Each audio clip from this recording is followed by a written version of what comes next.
Adish. So what we have before us is chapter number 4, the way of knowledge of the Gita.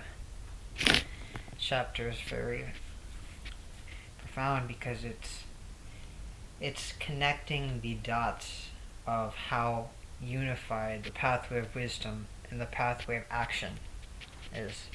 That it doesn't appear as two separate paths, but the conceptual mind here is going to conceptualize these as two separate things. So we have before us the story so far.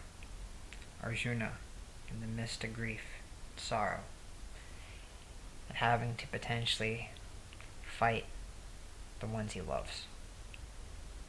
And Krishna, seeing his friend and his disciple in grief, seeks to soothe his mind with comforting words, and the only way he knows how to pierce through this veil of confusion is if one knows their nature.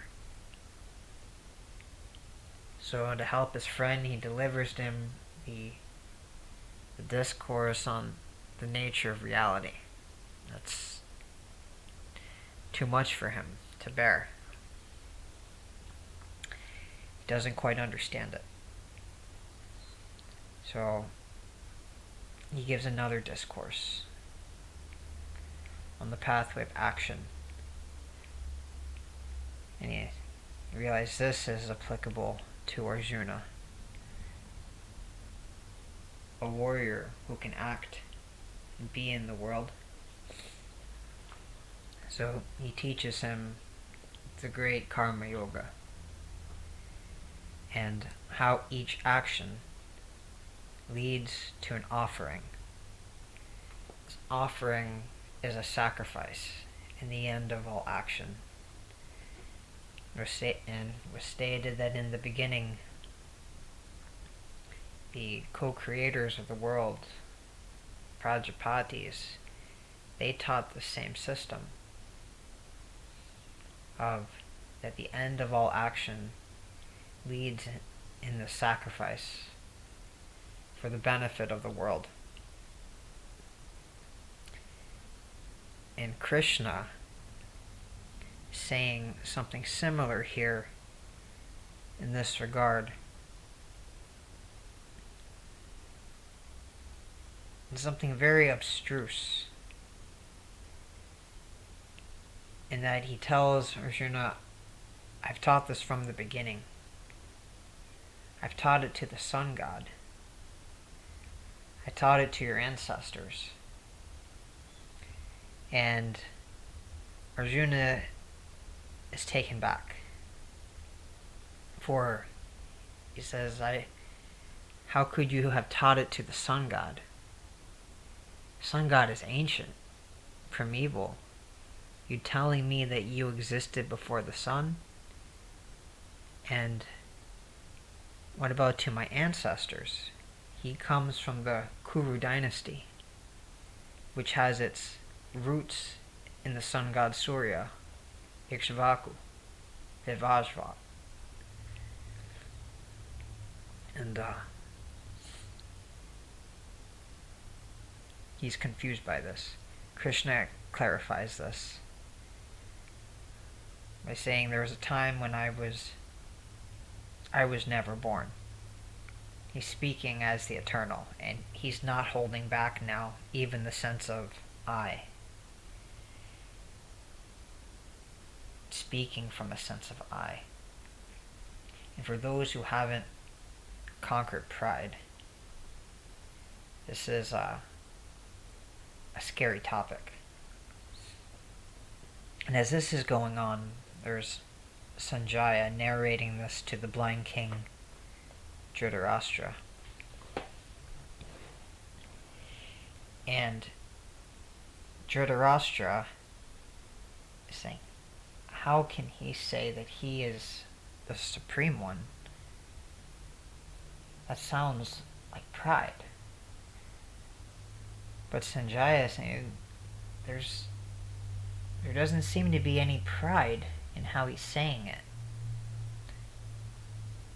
It's almost like he's not attached to being right or wrong here. He's saying this for the sake of Arjuna, not for recognition. And maybe because there's a knowing that this conversation is recorded, which is why he has his smile on his face as he is delivering this Gita, this song that pours through him. So the conversation begins, as they're still there in the midst of the two armies. Krishna says, this eternal yoga I taught to Vivajwat, the sun god. Vivajwat taught it to Manu, your ancestor, Arjuna, and Manu taught it to Ikshvaku, the kings of the solar dynasty. Thus handed down from one to another in a succession, in a lineage of royalty. Arjuna comes from this royal birth, and it became known to the royal sages of ancient times that through a long lapse of time this yoga was lost. It arose and then it fell, arise and fell. We live in an age now where we have the good fortune that it has arisen, and the karma yoga that was taught to the sun god, taught to Arjuna, taught in ancient times, is the same yoga that's being told now. Ancient and primeval. This is why I said it even predates Patanjali. It predates Hatha Yoga. It predates Kundalini. This is the ancient one.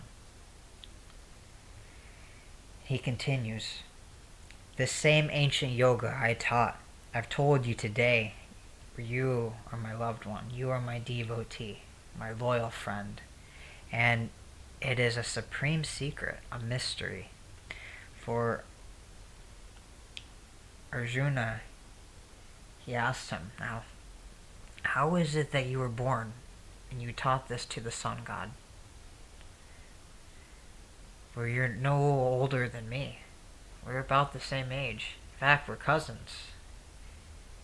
You know, your mother and my mother were best friends. And you were born much later than Vivajwat, than Surya. How am I to understand that you taught this from the beginning?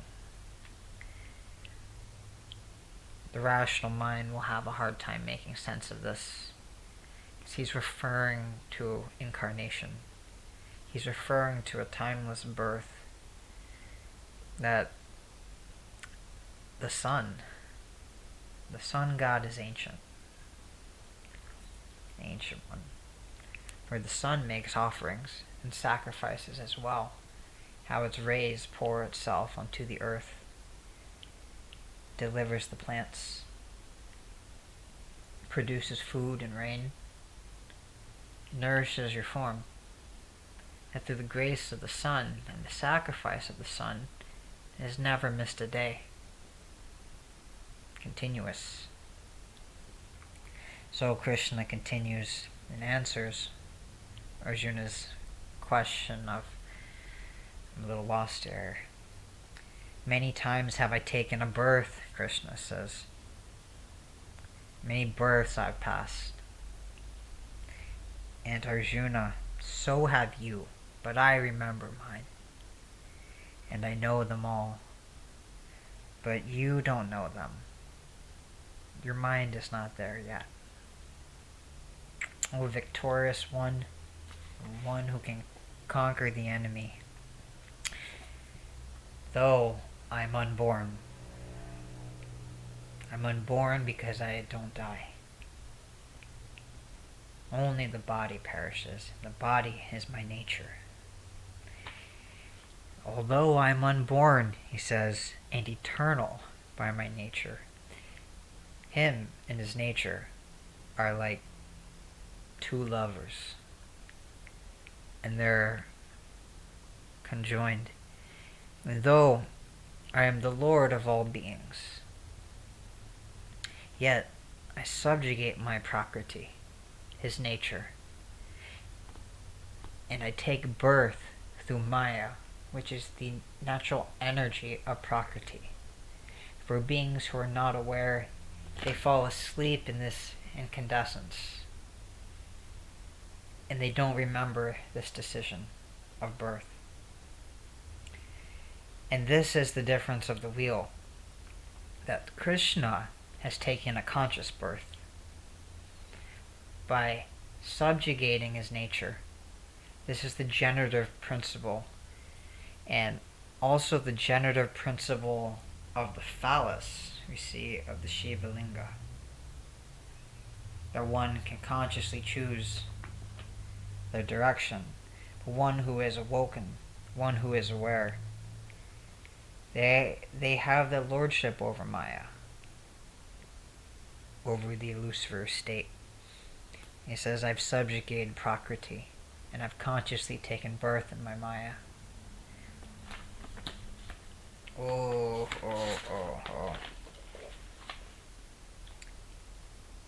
And so he continues, I do this, he says, I take this birth for the benefit of the world. Whenever there is a decline in Dharma, a decline in righteousness,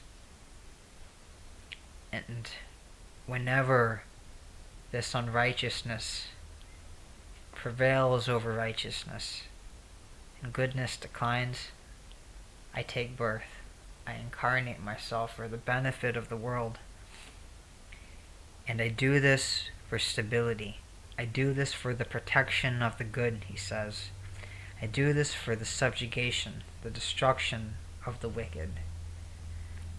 And I do this for the establishment of the Dharma, so that these yogas, like the yoga of karma, the yoga of action, can be taught for the benefit of the world. So this was not something he just thought of on the spot. To consciously take birth. This is why he's seen as an embodiment of the Supreme. Because an embodied one of the Supreme is recognized at that which is called Brahman, the nature of Satchidananda, existence, consciousness, and bliss, has the potential to be a co-creator in this world, even beyond the Prajapatis, even beyond all the devas and the lords. They can co-create, where they see all the devas within them. How is this so? And for what purpose does one incarnate? I'm born in every age, which means is timeless, endless births. Or the true nature is eternal. It's only the bodies that come and go. And whoso knows this eternality, the true light, Krishna says, my divine birth and action will not be born again when he leaves my body. He will attain me. He's saying that those who know that it is his nature in which he is born, and that who knows who he really is, which Krishna is just a name, actually. Sometimes the way that we can understand great beings is through an epithet or a story. And they appear in a form. And Krishna appears in a physical form for the benefit of speaking to Arjuna, but is in actuality the manifest. And if you see the symbolism here, Krishna really means the dark, the blue. And dark because it's like the sky. The sky we see When you look up at the sun, the sky is the color blue and represents the unmanifest, the formless. So the real Krishna, beyond even this form, that's the symbolism in the name, the hidden meaning of Krishna, of like the sky. So whosoever knows this will not be born again, and will be freed from the passions and desires that pulls one in these continuous rounds of birth and rebirth. They'll go beyond fear and anger, and they'll be absorbed in me. Me, he's referring to, is of the nature of the sky, the nature of the Absolute. And they'll be purified by the fire of knowledge. And they will become one with me. The fire of knowledge here is knowing Purusham Prakriti, knowing your nature and knowing the Absolute. Well, what your nature is will be discussed in later chapters. Chapter 13. So we will go into the eightfold component of nature and the sense of an I, the sense of an identity, is actually one of these components of nature that if you look for, you can't find yourself. And that's this eightfold component. You have the five senses, the intellect, you have the I, the ahamkara, and you have intelligence, that your nature is completely intelligent, smart. The beating of the heart, the breathing of the limbs, the pulsing of the blood, this intelligence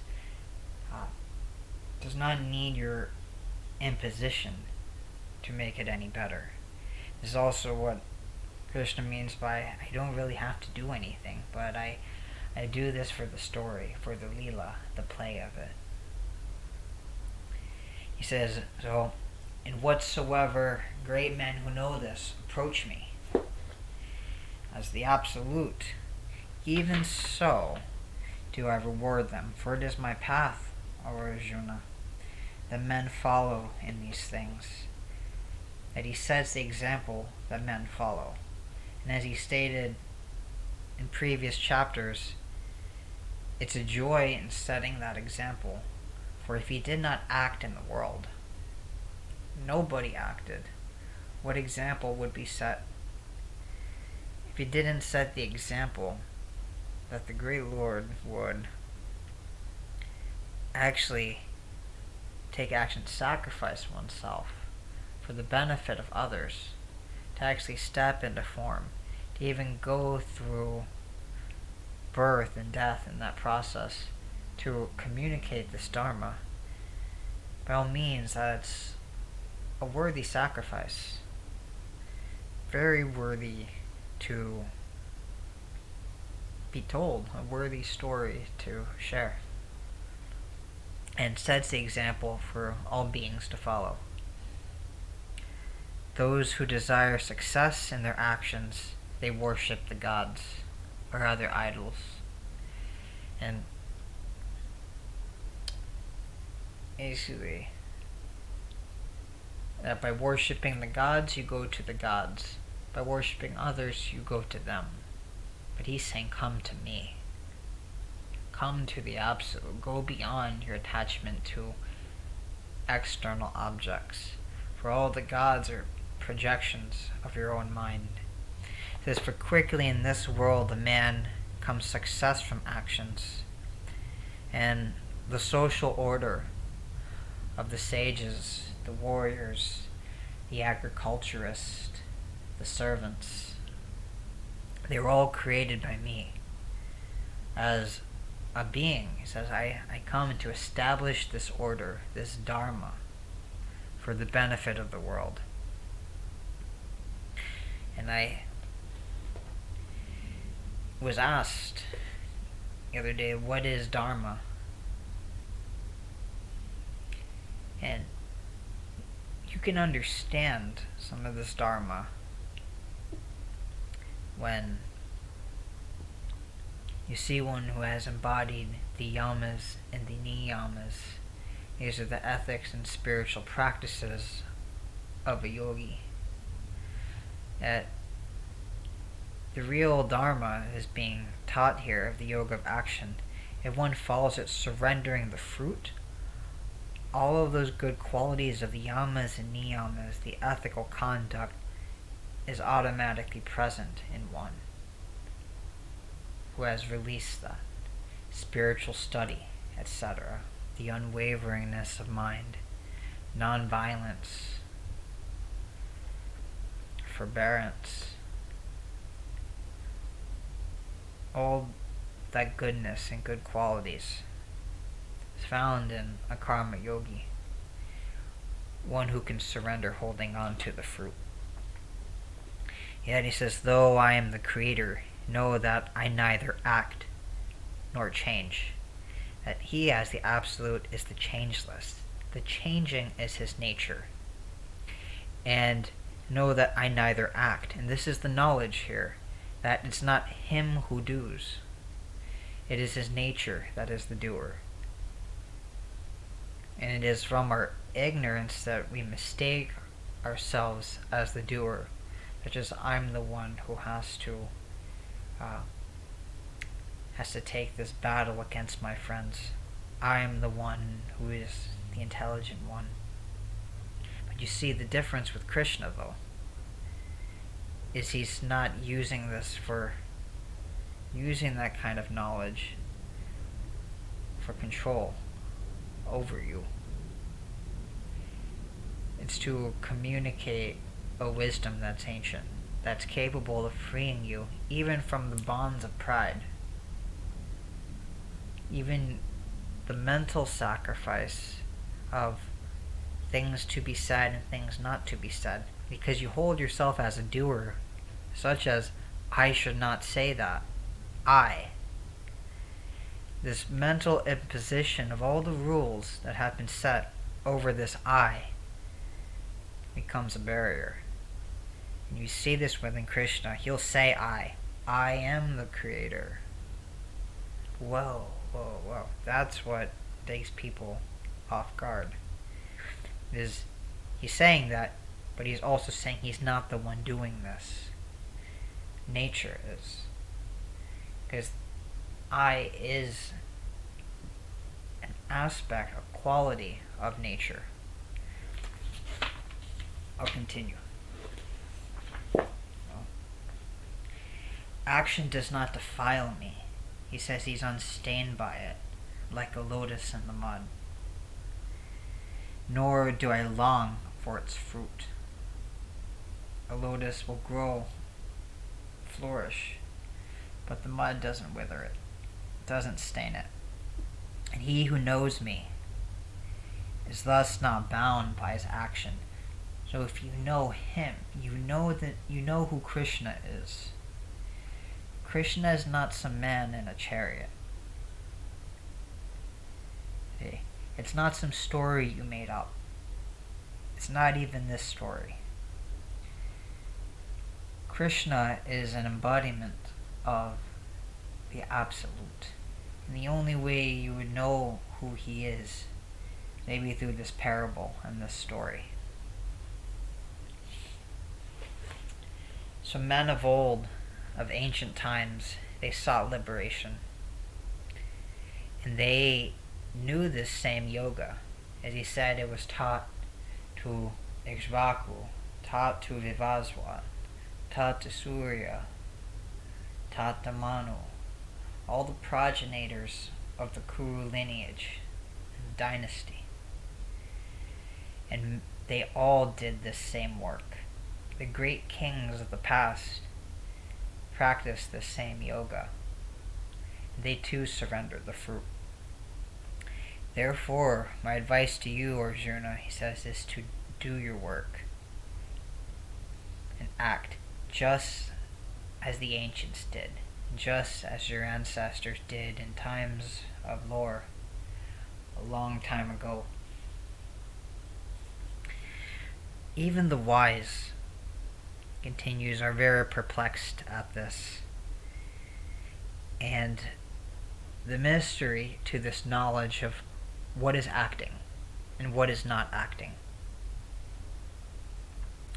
What is action and inaction, and what is inaction in action. Therefore, I will tell you what action is, and that you may know it and be freed. So this knowledge here, of understanding the doer, he says in his own words here, that if you understand this aspect, you're freed from the bonds of suffering. Because it's only a sense of a doer that is feeling bound. You're bound by the limitation that one has set upon their own mind. And that can be overcome.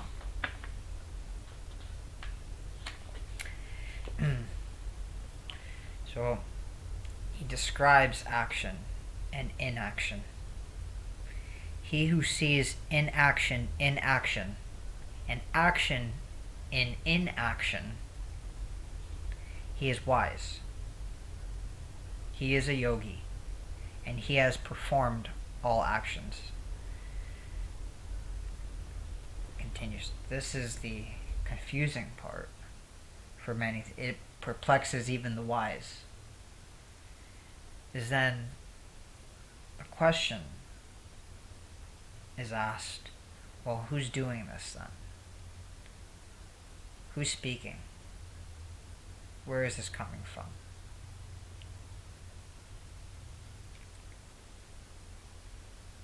And these are the barriers, the sacrifice that's going to be referred to mentally. How we always want to impose an identity, even over one's own thought. Like, I have to be the thinker to actually have a thought. It came like that. And immediately I have to identify as my thought. I have to be the one to say something. You see how tricky the mind is. He whose undertakings are all free from desire and the self-will of mental imposition, and whose works are consumed in the fire of this knowledge, this understanding nature and the Purusha, the Absolute. He is wise. That is called the sage. Nature is the doer. The five elements, the mind, the sense of I, and intelligence, wisdom. That's doing all the work. And where are you in all of this equation?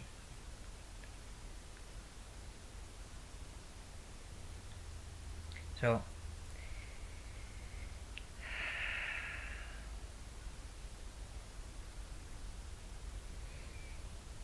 see, there is a subjectivity here that can witness this arising in story, and to the degree of not getting caught in the labels. So the wise who know this is called a sage. Giving up attachment, he says, the sage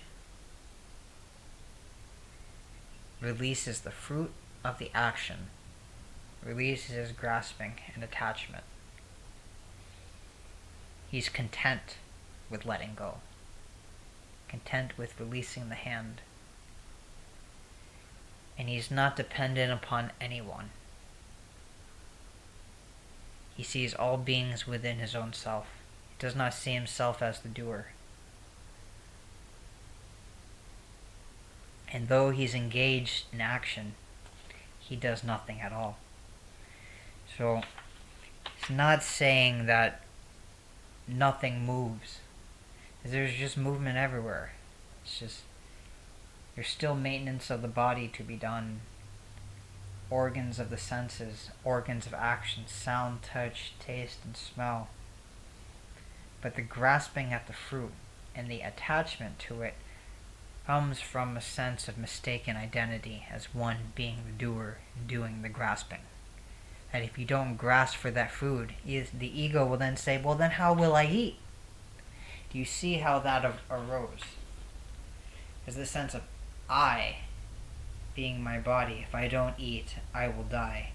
And believing that, well, yeah, the body dies, but the absolute, represented by Krishna, as he speaks here, is telling you, and he's telling Arjuna that you're not the body.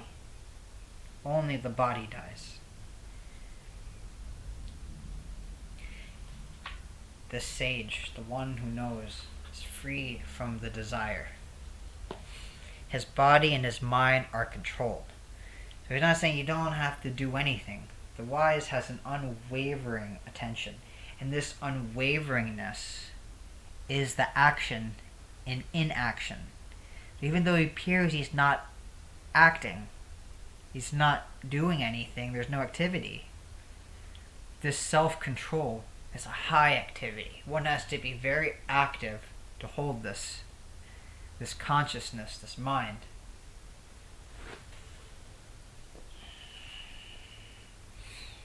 He incurs no sin, this one. In this stage, he surrenders all the possessions he has, which means he's releasing the grasp of the fruit. He does not incur a fault from this, and though his mere bodily activity acts, he does not see himself as the doer.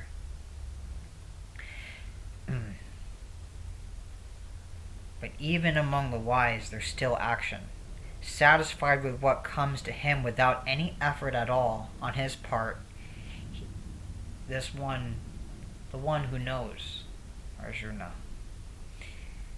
The one who knows and has this knowledge, they rise above the pairs of opposites, pleasure, pain, fame, infamy, loss, and gain.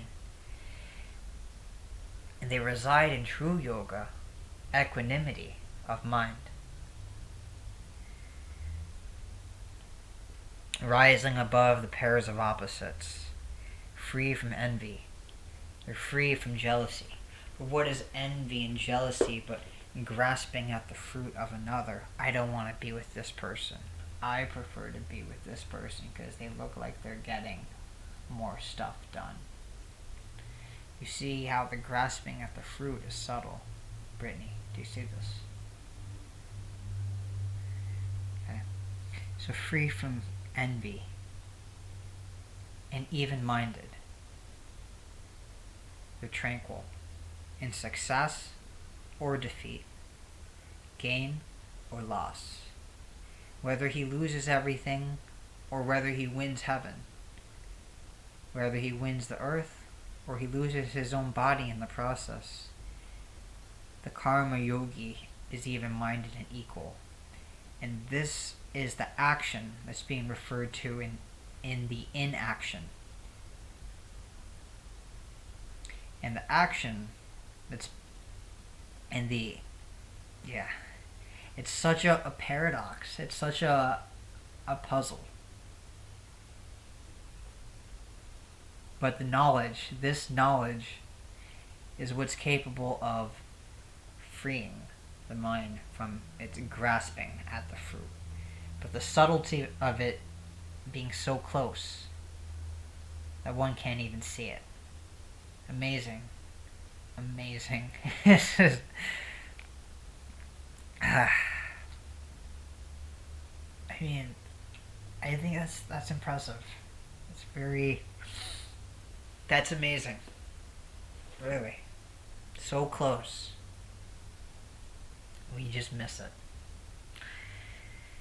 Even-minded in success and failure. And though this one acts, they're not bound. So, the great sages of the past and the wise men, Arjuna, they appear, and they do seem to have some kind of karma and actions that arise from their past. This is lifetimes and lifetimes of activity. So it's not saying that everyone is just the same and just pours into the ocean. There is an acknowledgement here of individual consciousness and individualization that one carries with them, and that's not loss, a uniqueness. That those actions, those characteristics of the men, they realize this. And the works of a man whose attachment is gone, he's free, and his mind is established in this knowledge. The desires melt away, and that being done, he's free. And this is the sacrifice. That's the offering that he's poured into the fire. The offering and the sacrifice are the same thing. These are two words that are interchangeable. The Sanskrit is yajna. So, another word to understand here that I like the Sanskrit equivalent of it is Brahman. Brahman is a name for one's nature. It's a designation of threefold consciousness: Sat Chit Ananda, existence, consciousness, and bliss. So the yogi who knows this, who's released the fruit, all actions end in this offering, ends in the sacrifice of one who has the equanimity and the evenness of mind. One who doesn't have that evenness of mind does not have that knowledge of, let's say, the action within the inaction, because their mind is still wavering. You see how subtle this is? How refined one's mind has to be to even grasp that. So, to the one who has that knowledge, and this is the theme of the chapter, the way of knowledge. Brahman, your nature, is the offering. That's the one that's pouring out the offering as the doer. The doer is Brahman. He is what's being poured. Brahman is what's being offered. Brahman is what offers. Brahman is what gives. Brahman is the oblation. Brahman is the offering. Brahman is the fire in which the offering is poured onto. And there is no one else but your nature as the doer. So it is Brahman that reaps the fruit. It is Brahman that attains. It is the Brahman that skillfully enjoys. It is the Brahman who thus sees Brahman. And it's Brahman who acts. It is Brahman who has this eightfold quality of nature. It is Brahman that possesses the eye, the mind, the intellect, the five senses. One who recognizes their inseparability with Brahman is said to be the sage. The one who has the eye to see. He sees action within inaction, which means he sees the doer. And by inaction, he sees that he's not the one doing anything at all. And when he sees inaction, he sees the action of evenness of mind. It appears that there's nothing being done at all, but action is still taking place. And this is the unity of wisdom and action. So, the knowledge leads to the sacrifice, and that everything can be offered. Some yogis, Krishna says to Arjuna, he's telling this because knowing it frees one from their suffering, from our attachment of grasping on to a false identity as I need to do this. I can't listen to you. I need to get stuff done. It's medicine. Some offer oblations to the gods, to the devas. Some offer to these shining ones. Some make this offering unto the fire. Some offer unto themselves. Some offer their self unto the self. Some offer their senses unto the self. And every bit of attachment of grasping at the thoughts, is surrendered and offered unto the self. The grasping at the intellect, the grasping at intelligence is offered. One sees it all as Brahman. It's all being poured like the offerings made into a fire. Your own body becomes the sacrifice. You have within you this fire of knowledge. That's what is meant by the Agnihotra sacrifice within. The inner sacrifice. Some offer oblations of hearing. They offer the ear to the sound. They offer the sound into the space. That there's no end to the offering that can be made. And each one of these offerings leads to knowledge. He said the offering of the senses in the fires of self-control. The offering of the sound and the other sensations in the fire of their senses. So the offering of the objects of the senses, the offering of the sight to the eyes, the offering of the sound to the ears, the offering of the taste to the tongue, the offering of the touch to the skin, offering of the smell to the nose. For all is Brahman and purifies the mind. That this yoga that's being explained is a purification of one's heart.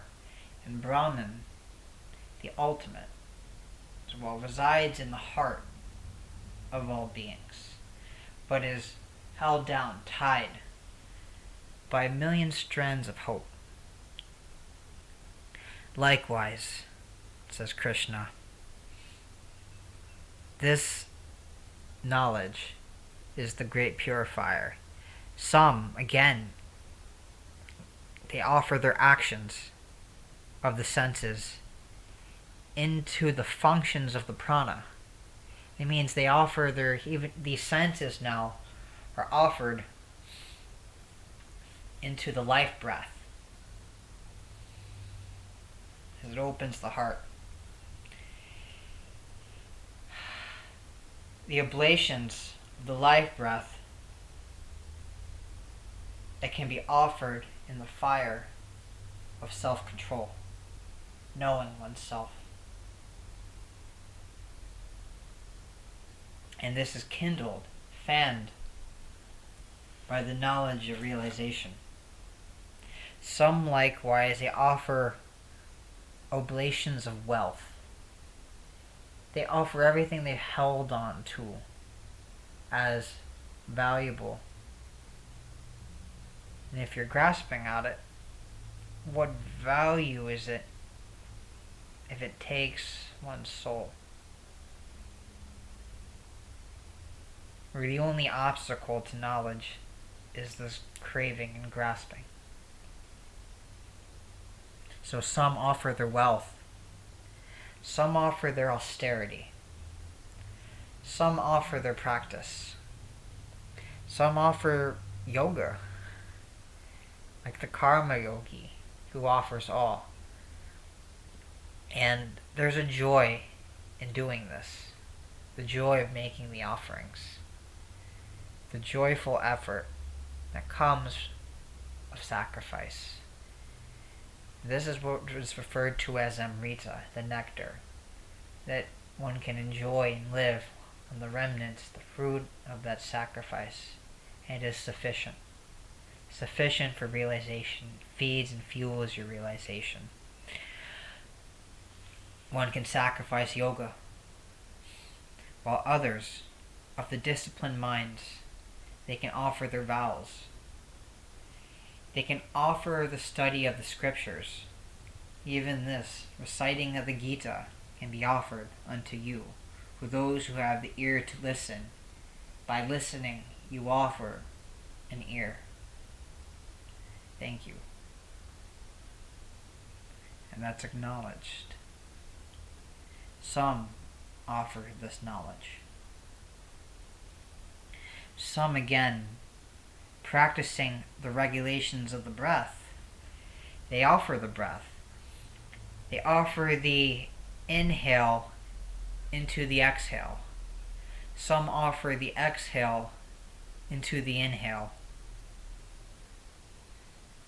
Some offer the holding of the breath, the restraining of the breath. Some offer the emptiness of breath into the fullness of the breath. Some offer the restraint of food into the fullness of food, into the life energies all within, like the food nourishing as a feast. All the gods and the devas within one's being. So all these you can know as a sacrifice, that all actions end in sacrifice. That's what this has meant. And that by the sacrifice one purifies their hearts. Sins are consumed. And eating of the remnants of this sacrifice, the Amrita.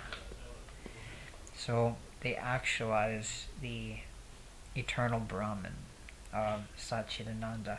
That this world, the world to be enjoyed for those who want to enjoy it, is not for those who are not conscious of the sacrifice.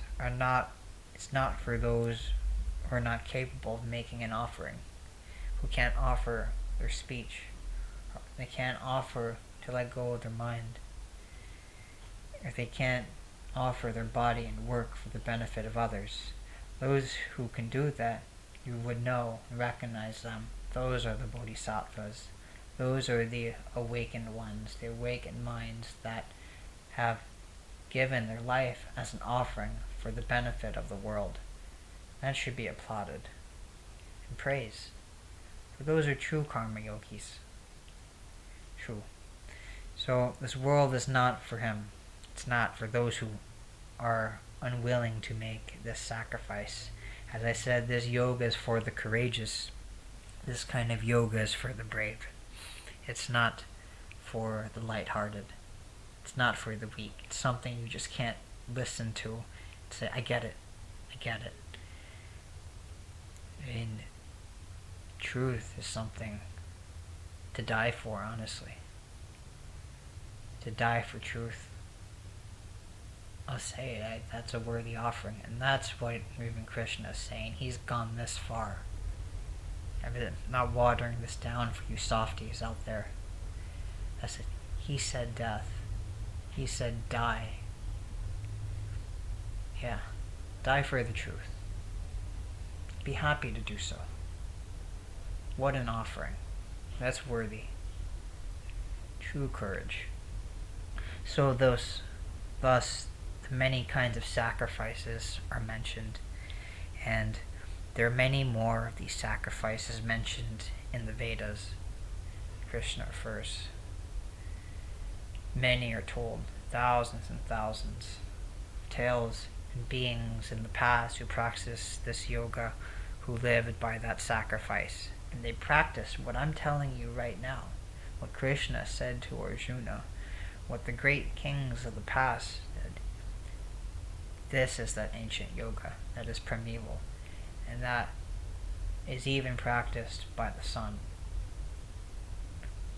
The light and luminosity, the pureness of light shines in the eye. You practice this, he says, you will be free. Do you trust that? This is his own word. That you do this, you will be free. Does your mind doubt that? That doubt, too, is an offering. So this sacrifice of the doubting mind, too, can be offered. The knowledge sacrifice, that is a superior sacrifice to all others. It's even superior to material wealth and the giving up of material wealth is as you move into the subtlety, to sacrifice even the holding on to a desire, holding on to thoughts, feelings, opinions, beliefs, constructs. He says, O scorcher of the foes, for all action, without exception, if done with this knowledge, culminates in freedom, culminates in this highest knowledge, and you reap this knowledge through this practice. And really the practice is actually getting yourself out of the way. By you trying to practice, you miss it. For it to really to see who is the doer, to understand your nature. And don't worry if this is something you don't get. It's not like he's pressuring Arjuna, you need to get this right now. Arjuna will understand this. For the devotee with grace and faith come as a fruit of this, and that opens one's mind to this kind of knowledge. That some that comes. This knowledge may come through offerings. It may come through prostration. Like when one wants to lay down, they bow their head onto the floor. They prostrate. You see, they'll touch a teacher's feet. Or very Christ-like, they'll wash somebody's foot. They'll continually lay their ego down, even to prostrate their body onto the floor, surrendering the body as an offering unto the earth. Some make the sacrifice by inquiry, the mental sacrifice that comes, the mental sacrifice being important, the inquiry to question sincerely, not from pride. Even the mental sacrifice of, I'm going to get him, is sacrificed. Not expecting anything in return. Surrendering the fruit of being right. Or this knowledge can be attained through selfless service, the giving of oneself for the benefit of the world, like a bodhisattva who continuously acts and in time reaps the benefit of his own enlightenment. The wise who see this truth, says Krishna, they will teach you this knowledge. They'll teach you from their own direct experience. And you can listen to these beings as examples of this. Krishna being an example of one who's teaching from direct experience and sharing to his disciple Arjuna. The result of this knowledge, when you have known it, O Pandava, you will not again fall into a delusion. So his promise is here. By knowing this, you escape the delusion and the sorrow. He is promising you this. And through it, you will see that all beings in yourself, and also in me. So,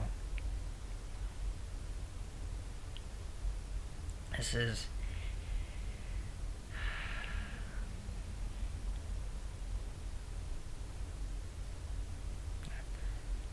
another way of seeing all beings in yourself. You would see Brahman as consciousness. And consciousness, there's no I that's being conscious. There's no me that's being conscious. Everything has this single taste of consciousness. For the offering is Brahman. The offering is consciousness. Prana is conscious. This consciousness is the bodhi, the awakened mind, the natural intelligence. What is seen when you get yourself out of the way and you see action within the inaction.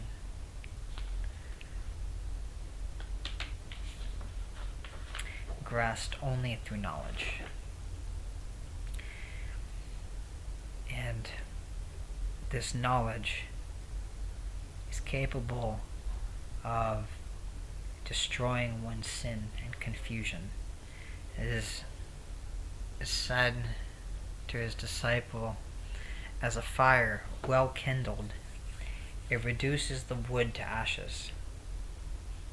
So, Arjuna, does the fire of knowledge reduce all actions to ashes.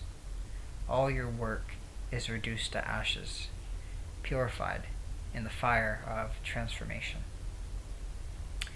Verily, there exists no purifier on earth to knowledge. So this knowledge is the great purifier. Knowing this, you purify even the densest of obstructions.